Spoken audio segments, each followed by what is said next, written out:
கருவேப்பிலை வாசனை எப்படி வரும் சொல்லுவோம். அதுக்குன்னு ஒரு குணம் இருக்கு. அதுக்குன்னு ஒரு வாசனைக்கு ஒரு குணம் இருக்கு. நீ நிறைய சத்து கொடுக்குறப்போ இது அவேபரேட் பண்ணிக்கிறோம்னாக்கே இடைவெளி. எல்லா செடிகளுமே இடைவெளி தான் சின்ன சத்துக்களை வெளியே விட்டு கொடுக்கும் கொஞ்சம்.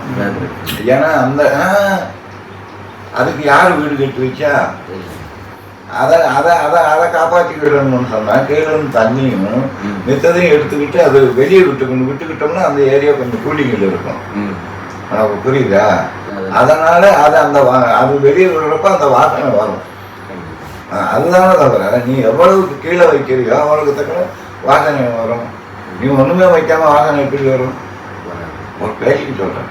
இது ஃபண்டமெண்டல், இது சயின்ஸ். இது ஒரு செடி என்ன வேலை செய்யும், என்ன அதனுடைய கேரக்டர் என்ன, நம்ம ஒன்றும் படிப்பு இல்லையா தவிர இருந்தாலும் கூட நம்ம எல்லாத்தையும் ஒரு ஆலோசனை பண்ணோம்னு அதுதான்.